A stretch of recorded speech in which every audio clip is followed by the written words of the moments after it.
The Philadelphia Eagles have found their nickel cornerback for the future in Avonte Maddox. We're going to get into him today. Next installment in our 2018 Eagles NFL Draft Film Room Series. It's Avonte Maddox, 4th-round pick out of Pittsburgh. Brendan Albert is here. I have Adrian Fetke. What's going on, brother? How are you, man? I'm doing all right. So I'm going to tell you guys right from the jump, I'm going to just say that Avonte Maddox is very, very raw. And his tape was, it wasn't what I expected. Let's just say that. Let's put it this way. There's a reason he wasn't a first-round pick. Yeah. Okay? I mean, I don't think me and Adrian love him one way or another. Eagles drafted 2 corners last year, drafted another one this year. It's fine. I think it is a need. I understand that. But personally, Adrian, here's why another reason I don't love this. Some of the players that were still on the board that I would have rather taken than Maddox. DeMarco Jones, tackle out of Ohio State. I would have rathered him. I would have rathered my guy Terrell Crosby, tackle out of Oregon, instead of him. I would have rathered Shaquem Griffin. I think Shaquem Griffin would have been a great fit there in that defense, even if all situations considered. I don't love this. Let me kind of keep scrolling back. I know there was someone else. I like Jamal Moore from wide receiver out of Missouri. I would have taken him. There's a lot of guys I would have taken over Maddox, and I also would have taken DJ Reed, cornerback, a true slot corner out of Kansas State with his kick return ability. Would have made me prefer him over Maddox if I had to pick a corner here.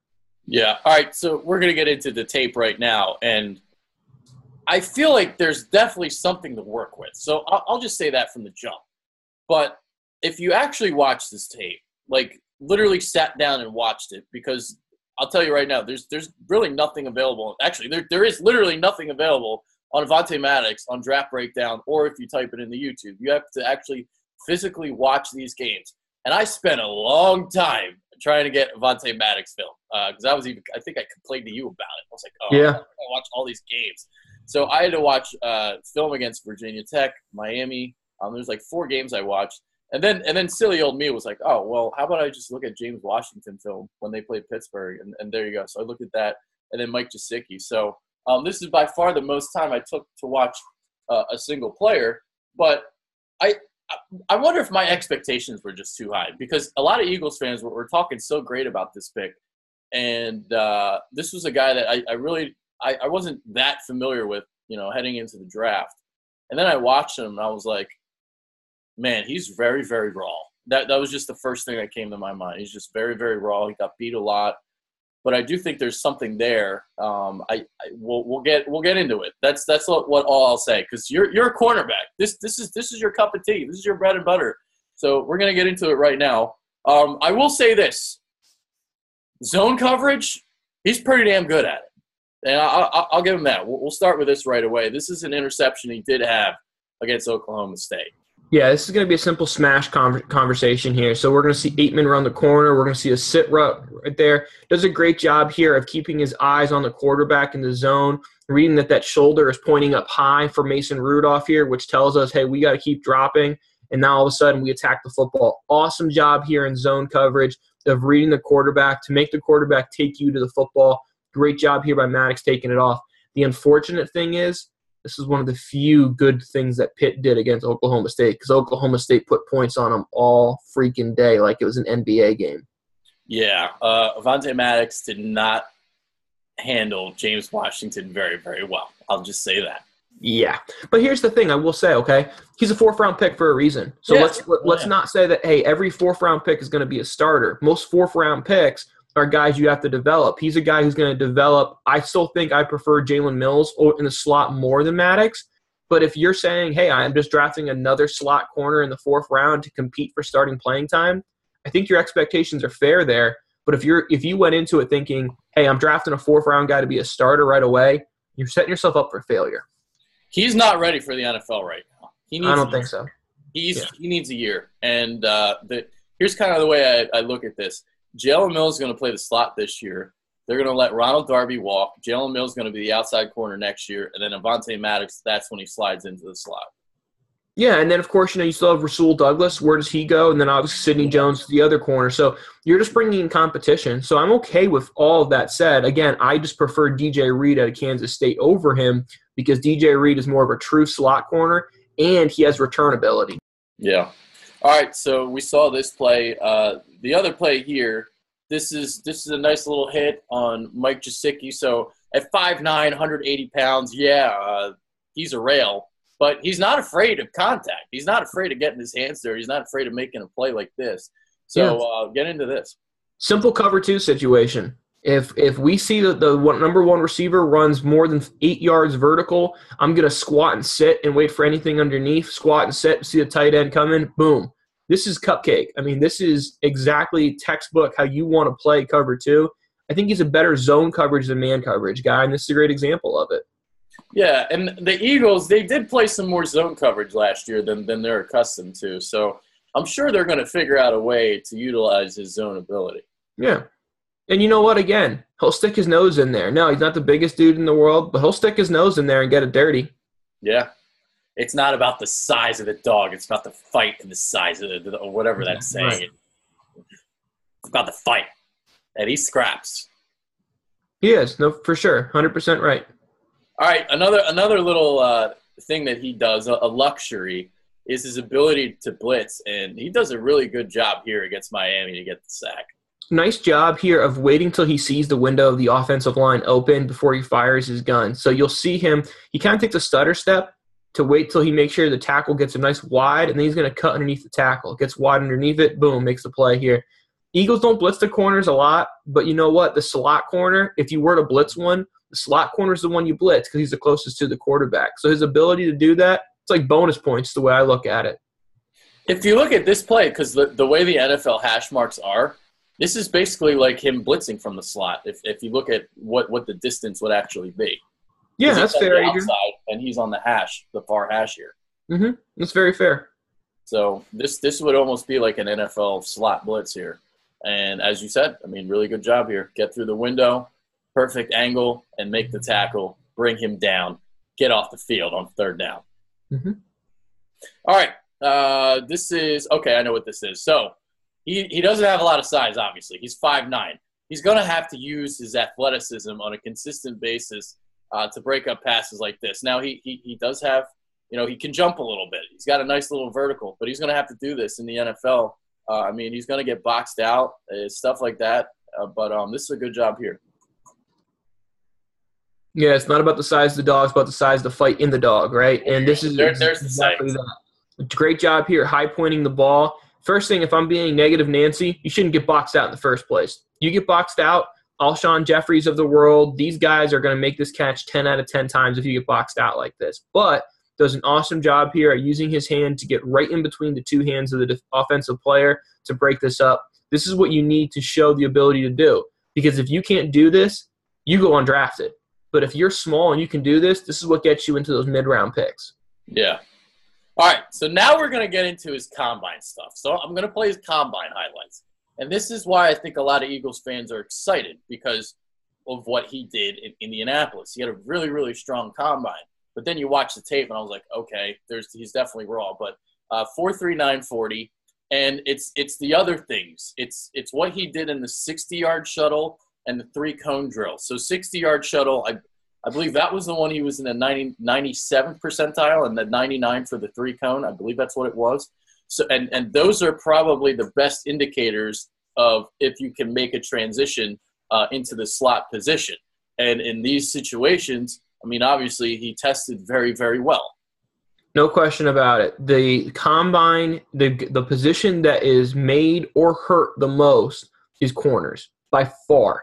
It's all about the speed, it's about your height, and it's about your arm length. Those matter the most when it comes to the combine for any position. Cornerbacks mean the most because you can able to see, hey, this guy's an athlete. We can make him into something here. The other thing I loved about him, 1.5 in his first 10 yards of the 40, which is very, very impressive. So as a corner, this is exactly what you need. Stop-start ability, how quick can you get up to full speed again and be moving downhill, moving laterally.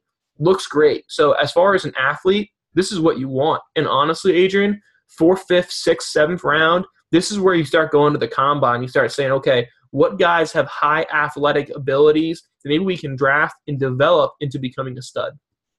I mean, when you look at the change of direction at the combine and this back pedal, everything is very smooth.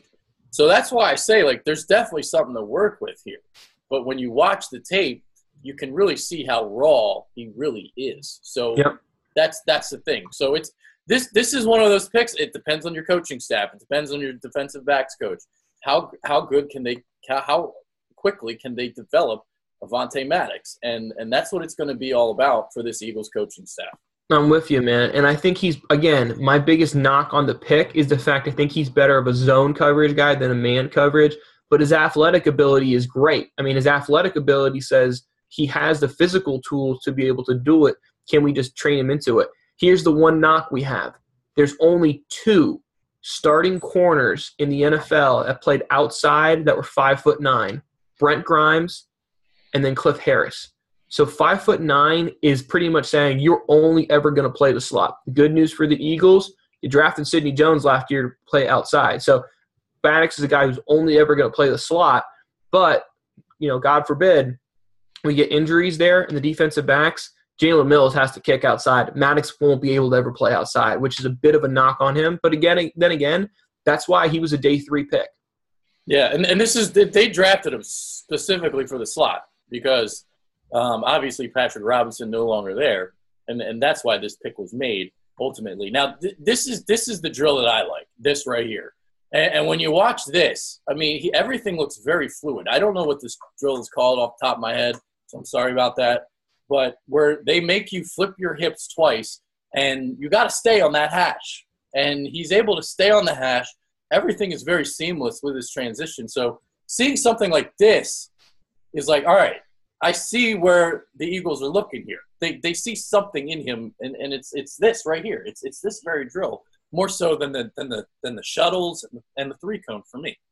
It's the hip turn drill, right? And this was one of the ones that I had the privilege when I was at IMG working with guys like Eric Reed of the former 49ers, working a ton with him on, is not taking any false steps when you flip your hips. Are you making that motion in 1 step, or do you have to do 2 or 3 steps?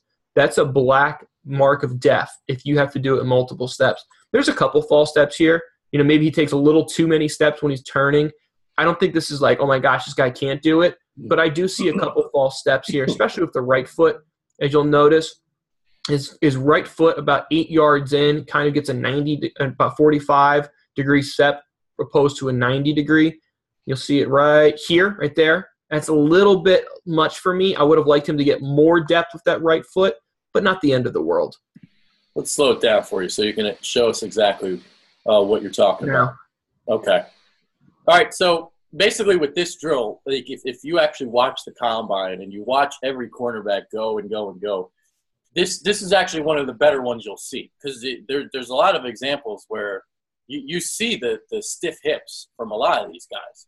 And there's no stiff hips with Avonte Maddox. There's not, Adrian. The other thing I like about it, if we go back and watch this again, if you put a piece of paper on his shoulders, that paper's not rising. When he's flipping his hips, it's pretty even all the way through, which is what you want. Because if that paper or that shoulder starts to rise, what that tells me is he's stepping up and stepping over. You step up, now you've opened me for a slot receiver to double move you. But his shoulders are even all the way through. That's a really good sign. Even if there is a false step, I'm okay with the false step because he's not stepping over and getting tall and getting short, getting tall and getting short. He's even height all the way through. All right. So there you go. There's our combine bit. And I'm going to say his combine is why he was drafted by the Eagles, more so than his tape. 100% agree with you, Adrian. Yeah, because the tape really isn't that impressive. Yeah, because what we're about to do is not going to be positive. Yeah, so if you're an Eagles fan, you might want to switch the tape off. You might not want to watch this anymore. We're going to get dislikes for this, so whatever. It's all right. All right, where's – God, by the way, this is stupid that they do the gauntlet drill with the corners. Yeah. Whatever. All right, I think this is the last bit here on the combine highlight. I think it was the vertical was the last thing. Where are we at here? All right, here we go. So the next thing we're going to see here is James Washington. This is a jump ball situation. Avonte Maddox loses track of the ball. Then he misses the tackle. This is no bueno. Yeah, this is going to be one of those situations. Big receivers. James Washington reminds me so much of Des Bryant, a guy who's more physical than you would expect. But it's a small thing here. The little push, right, that James gives Maddox here at the top of the route is ultimately what gets it. Loses track of the ball here. Now makes a piss-poor attempt at a tackle. Again, I think he's more of a zone-based corner than a man-based corner. Yeah. There you go. So one more time here. Just the littlest of nudges pushes him off the ball. And that's another thing I noticed. I mean, he's not afraid to make tackles, but he's not always in the best position to make a tackle. Yeah, I agree with you. So there we go. All right. And next thing, I mean, this is kind of self-explanatory. So, by the way, first thing, look at the size difference between this Miami receiver and Maddox. This was a regular thing at the Pittsburgh Regs. Look at that. But you see here, he struggles to get off this block. I mean, it's not even close. He gets pushed into the bench there, man. What's that? He gets pushed right into the bench. This wide receiver's like, you know what? You look a little dehydrated. Let me give you closer to the Gatorade tent, little boy. Just gets bullied out of the way here, man. Yeah. But that's self-explanatory. He's 5'9", 180 pounds, dripping wet. I mean, you can kind of just see that happen. All right. Something that happens way too often. When he gives a free release, when he's not playing press coverage, he gets beat off the line of scrimmage time and time again. And, I mean, you'll just see right here. Look how easy of a touchdown this is. That's a lot of separation. It's unbelievable. You don't even have anything to say. Dude, you're on the freaking 3-yard line. Like, if a guy's releasing into you, you have to move your feet. Like, if you look at this, he lunges with his hands, feet don't move. Receiver's like, okay, I'm going to put a piss-poor swim move on you, and now I'm alone in the back of the end zone for about 18 seconds. Because, again, you look here, you go back to this clip, his feet don't move. He lunges with his left hand right there, feet aren't moving, and then it's over. Yeah. Let's slow that down. So, and this is a regular occurrence. We're going to look at more examples of it in a second. Left hand comes out. Left foot is still stead. Look how his right foot extends. His right foot extends. What's happening now? His base is expanding. His base is expanding with that right foot, so what has to happen? If his right foot steps out and he has to turn to his left, his right foot has to come back. He's just added 2 false steps in there because his feet aren't moving when he goes to press.